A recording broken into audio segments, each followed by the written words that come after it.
moment to just really appreciate how unreasonably brave guinea pigs truly are.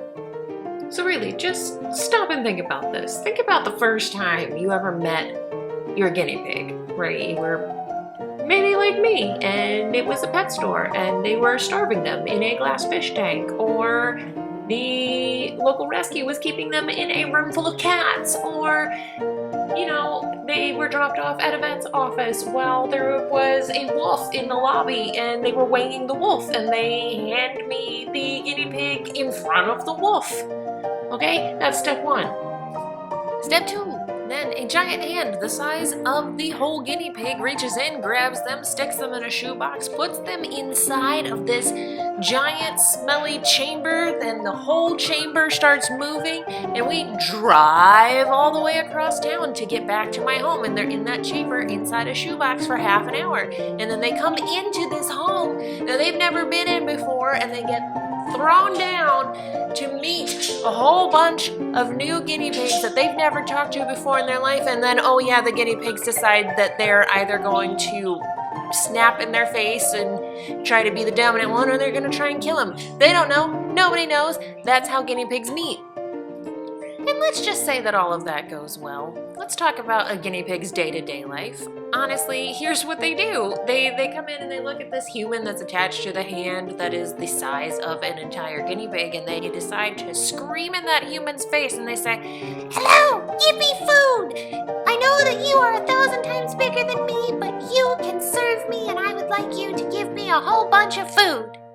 And the human is like, "Hey man, I just want to love you and hug you and squeeze you and call you George." And the guinea pig is like, "Yeah, maybe if you give me treats, I will let you rub my pee-soaked butt." And life goes on like that for a while, and then suddenly one day the human comes over to this enclosure where they're keeping the guinea pigs, and they just decide to rip the whole floor up. And then what do? They start collecting all of the guinea pig poos and putting them in a bag. And the guinea pig has no problem with this scenario. The guinea pig just kind of runs around and looks at the empty area, looks at the human and says, "Hey man, you're collecting my poos?" And the human's like, "Yeah dude, I want to put a new carpet down for you." And the guinea pig's like, "Well, that's cool. Can I eat the carpet?"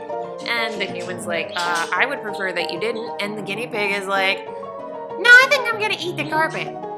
And the human looks at this guinea pig that's steadily eating the new floor of their cage, and the human is like, "Hey, would you please move? No, you just want to hang out there and eat the hard work that I just put down for you? Tell you what, why don't you move and I will give you some food?" And the guinea pig is like, "Why don't you just give me some food and I don't move?" And the human's like, "No, I really need you to move because I want to put down the fleece, or I want to put down some wood chips, or whatever people put down these days." And the guinea pig is like, "I mean, that seems optional to me." And then the guinea pig just releases the bladder right there on whatever liner is on the bottom of the cage. So then you have this standoff between a human and a guinea pig, and the guinea pig is like, "Ha! You're 1,000,000 times bigger than me, and I can win this battle. I'm gonna stand there and stare at you." And you know what the human does?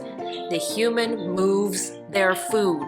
The human lifts up this earthenware dish in which the guinea pig's livelihood lives, moves it to the other side of the cage, and then the guinea pig is like, "Well, since you put it that way, I guess I will move."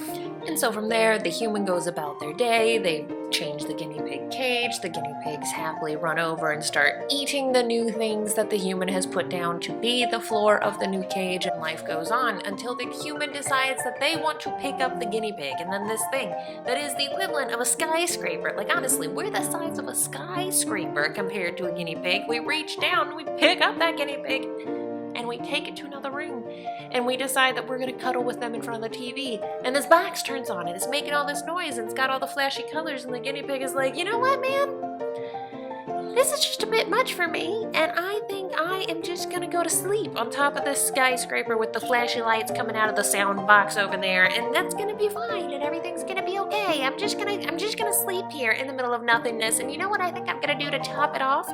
I am going to christen you, and I'm gonna pee right on you because you took away the floor of my cage. You told me I couldn't eat it. What else am I supposed to do?" The audacity, I'm saying. And don't even get me started on new toys. Like, let's think about this from a guinea pig's perspective. They're just running about doing their thing, yelling at a human to bring them food, when suddenly out of the sky, like all Wizard of Oz style, drops a brand new house. Just right there. In the middle of the cage, brand new house. And what do? Like any good munchkin, instead of running away from the house that fell out of the sky, they run toward it and they start singing and dancing and going inside the house. And they're like, oh my gosh, look, a new Heidi. It's so great. I can be in here and make Mom really mad because I won't come say hi to her, but I'll demand food. Similarly, with floor time, the giant skyscraper guinea pig-sized hand picks up one of these animals, transfers it to an entirely different part of the house, and plops it down on the ground. And the guinea pig, if they're like mine, they take a beat and freeze, and then suddenly, this is the best thing ever! They're running around, they're popcorning, they're flipping, they're dancing, they're taking over the house and calling it its own and peeing in all the corners and pooping everywhere. And they're like, here, I noticed that you collect these poops from time to time, and I just thought I'd leave you more for your collection, not questioning anything. On that note, I believe we could use a comment of the week. This week, it comes to us from Lily. Lily has taken to leaving us morning greetings, and it makes our days so much brighter. Leave us comments, we always try to reply. I've spent a lot of time talking about how brave I truly think guinea pigs are, but I don't want to overshadow the fact that in comparison to everybody else, they are pretty skittish. Guinea pigs are prey animals, and this comes out in their day-to-day lives. They become brave when they trust you and they know that you are going to take care of them no matter what happens. Don't abuse the privilege. We hope this video has given you a laugh and that you will leave a comment below telling us the audacious things that your piggies do. In the meantime, like, subscribe, hit that bell, that way you can keep up with what we get into, and as always, be cute. We'll see you next time. Bye!